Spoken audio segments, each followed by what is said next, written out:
con el análisis de riesgo psicosocial que nos pide la norma oficial mexicana 035, emitida por la Secretaría del Trabajo y publicada en el 2018. Hoy jueves 21 de mayo, en nuestras pláticas Lejos pero cerca en 30 es un proyecto que se desprende de un proyecto más grande que se llama Allanar Lejos pero cerca, en el cual tenemos la intención de seguir participando con ustedes, aunque sea a la distancia. Un gusto. Hoy su servidor Jorge Martínez voy a ser su expositor. Y bueno, vamos a entrar en materia. Hace 2 sesiones, Sofi platicaba con nosotros las generalidades relativas a la norma 035 de la Secretaría del Trabajo. 2 etapas para que entre en vigor. Una primera etapa que inició el 23 de octubre del 2019, en donde nos podía tener política de riesgos psicosociales, medidas de prevención, que es en lo que nos vamos a enfocar el día de hoy, identificación de los trabajadores expuestos a acontecimientos traumáticos severos, ya sea que los hayan observado, sean muy sensibles y hayan sido afectados por ellos o los hayan vivido en carne propia. Y la difusión de toda esta información. Hoy, entonces, como les decía, nos vamos a enfocar básicamente en el tema medidas de prevención. Hay una segunda etapa, ya Sofía la platicó con ustedes, hoy no la vamos a abordar, vamos a platicar lo relativo al 5.4 de la norma, que se llama, que pide adoptar las medidas para prevenir y controlar los factores de riesgo psicosocial, ¿vale? Entonces, básicamente es lo que nos pide que las empresas hagamos esta operación. Adoptemos medidas de prevención, es decir, no voy a esperar a que me pase para comenzar a hacerlo. Tengo que ser preventivo. Entonces, en este momento, como ya entró en vigencia a partir del 23 de octubre del año pasado, pues esto ya tiene que estar en nuestras empresas. Sin embargo, partiendo de ahí, vamos a platicar qué ocurre y vamos a ver cuál es la definición de factores de riesgo psicosocial. Entonces, un factor de riesgo psicosocial, por definición, es aquellos que pueden provocar un trastorno de ansiedad, es decir, que pueda hacerme estallar en ira, aquel no orgánico de sueño-vigilia traducido al insomnio, o bien estrés grave derivado de la exposición o de la adaptación a las funciones de mi puesto de trabajo. Y el tipo de jornada o derivado del tipo de jornada que estamos desarrollando. Entonces, hoy nos vamos a enfocar en 3 problemáticas. El tema de capacitación, que ha ocurrido, que a pesar de que si me vayan a cerrar los micros, por favor, gracias. A pesar de que sea un tema que haya estado programado, en muchas ocasiones, derivado de todo esto, no se reprograma. El entorno organizacional favorable, tenemos una problemática de haber trasladado todo esto a nuestros domicilios o a jornadas diferidas, que también ha generado un cambio en el comportamiento de los riesgos psicosociales, y el tema de los programas de apoyo social, que en algunos casos se han pausado o en el peor de los casos se han cancelado. Entonces, en estas 3 variables va a ser nuestra plática, nuestra charla del día de hoy. ¿Qué dice la norma? Condiciones peligrosas e inseguras en el ambiente de trabajo, cargas de trabajo que puedan exceder la capacidad del trabajador, falta de control sobre el trabajo, jornadas de trabajo superiores a las previstas en la Ley Federal del Trabajo, es decir, superiores a 48 horas semanales. ¿Cuál es la realidad que estamos viviendo actualmente? Nos trasladamos a nuestra casa y muchas veces no tengo una silla como la que tengo en la oficina, que tiene ergonomía, no tengo un escritorio, no tengo un espacio, y tengo que adaptarme en ocasiones a la cocina, al comedor, con todas las interrupciones que esto conlleva. Adicional, pues el tema de los niños, los que tenemos niños que están en casa, cargas de trabajo que han sido excedidas de repente porque trabajamos de repente más en casa o se nos acumula más el trabajo. Yo he conocido casos de personas que han tenido insomnio, no sé, ya platicaron ustedes si han sido el caso de ustedes también. que derivado de esto han tenido que trabajar o se han visto invitados a trabajar en ese horario, las fallas de conectividad que luego terminan detonando los factores de estrés que traemos colgando, la atención de la familia y de la casa en horarios laborales, entre otros, que es algo que originalmente no teníamos. ¿Cuál sería unas soluciones propuestas? Bueno, cuidar la espalda, un soporte lumbar, acondicionarlo, puede ser un cojín, puede ser un soporte que ya esté prehecho. Asegurar que el espacio donde esté trabajando sea una altura adecuada para que mis piernas lleguen al piso, mis manos estén acorde, mis hombros, la altura ergonómica, y programar pausas activas, es decir, cada una determinado tiempo hacer pausas en donde haga algunos ejercicios de estiramiento, delimitar actividades acordes a las horas de trabajo, es decir, no pegarme desde que despierto hasta que me acuesto a dormir, programas de activación física para el personal desde las empresas, sensibilizar, hay empresas que lo están haciendo ya con recetas de comida, horarios recomendados para tomar alimentos, buscar que se respete. Cuando ustedes hagan una videoconferencia, como lo que estamos haciendo ahorita, si ustedes evitan el uso de su cámara, que requiere mayor uso ancho de banda, eh, pues nuestra conectividad va a ser mejor.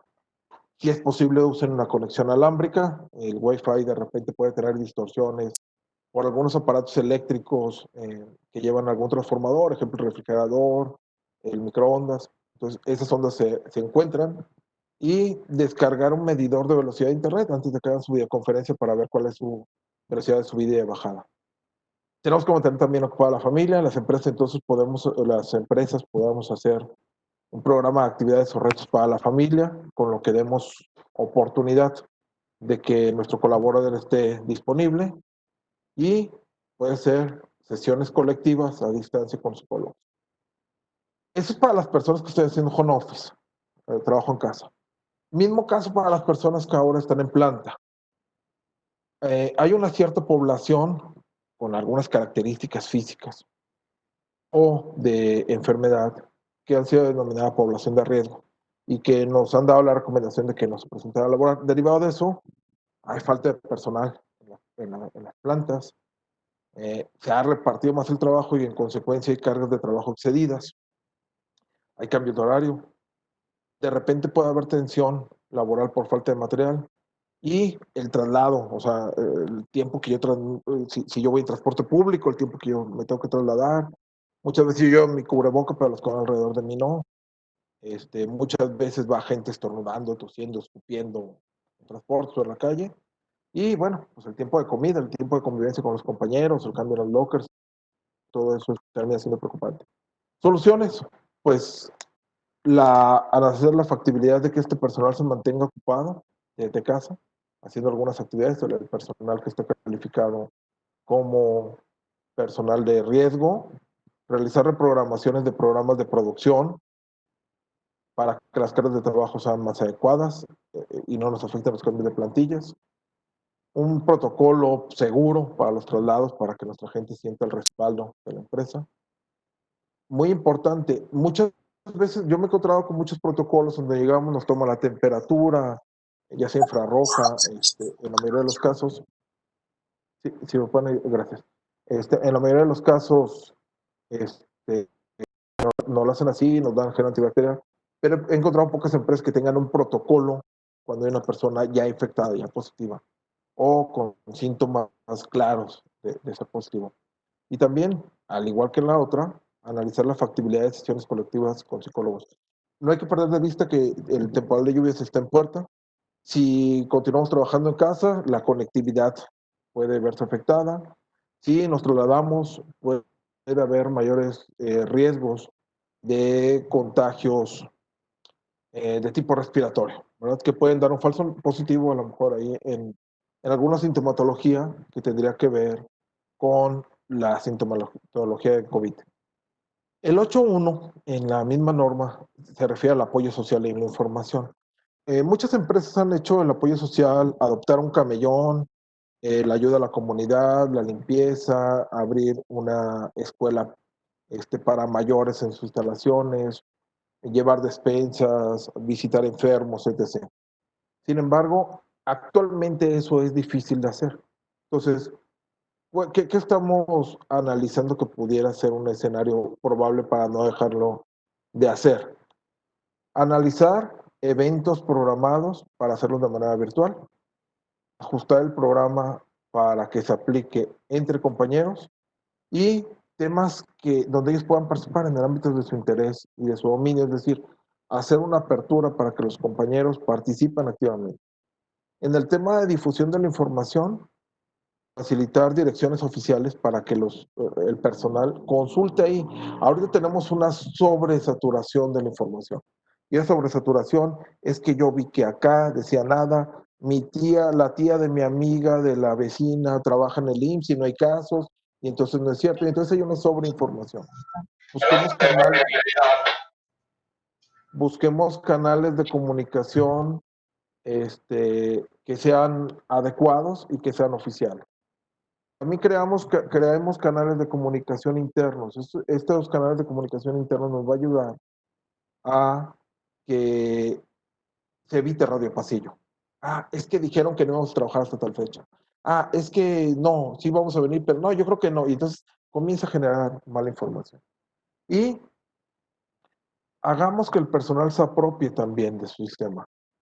Que hacer la invitación, un programa o una difusión, que ellos generen contenidos y los comiencen a compartir, dándoles claro los protocolos y las reglas para seguir esto.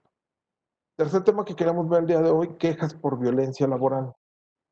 Eh, en este punto de violencia laboral nos habla la norma que tenemos que disponer de mecanismos seguros para la recepción de quejas, que esos mecanismos también deben ser confidenciales. Por todas las prácticas que sean opuestas al entorno organizacional favorable y denunciar actos de violencia laboral. Como ahorita las empresas no estamos trabajando al 100, algunos estamos en casa, algunos están en planta, algunos cambiaron de turnos. Entonces, algunas quejas que se recibieron o que se pudieron haber recibido están pausadas y en el último de los casos el buzón se olvidó de él. Entonces, no dejemos de lado que los casos de violencia laboral son prioritarios. Es necesario, es obligatorio darles prioridad por sobre todas las cosas. Si existe un caso de violencia laboral, hay que atender. Y el último de los temas que queremos ver es el tema de la capacitación. El inciso C, de este mismo punto, nos habla realizar acciones que promuevan el sentido de pertenencia de los trabajadores a la organización y la capacitación adecuada para la realización de tareas encomendadas. Entonces, ¿qué nos hemos encontrado actualmente?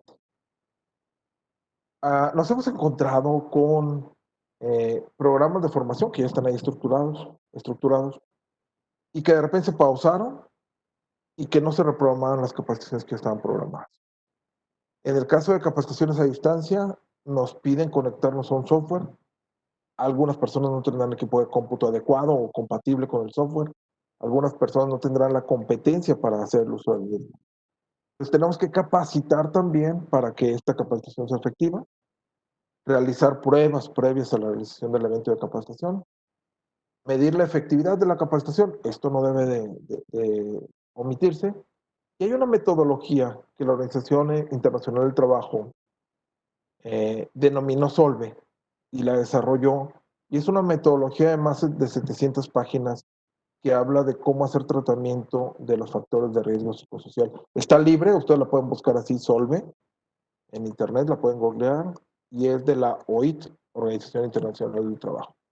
Para los eventos presenciales, cuidar la distancia entre los asistentes, uso de cubrebocas, que los salones tengan corriente de aire o ventilen, y estornudar o toser de etiqueta.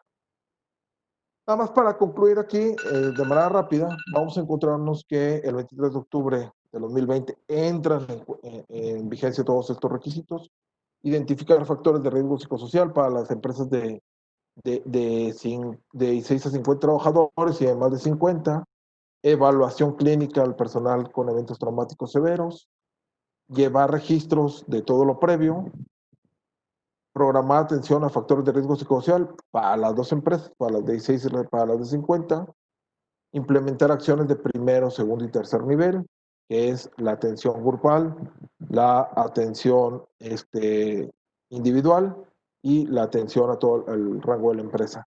Y la identificación y el análisis de los riesgos psicosociales. Nuestro resumen en 5 pasos: implementar medidas para prevenir los factores de riesgo psicosocial, todas de las que hemos hablado y seguramente ustedes encontrarán algunas más. Actualizar la identificación de nuevos riesgos psicosociales derivados del trabajo en casa o de las jornadas donde el personal tuvo que salir de planta. Promover acciones de apoyo social orientadas a promover el compañerismo y la unión entre los compañeros. Promover canales de comunicación confiable y definir e implementar protocolos de capacitación para dar continuidad a lo que ya tenemos. No sabemos la fecha, hay mucha incertidumbre para las fechas de regreso a las actividades, entonces es importante que esto continúe.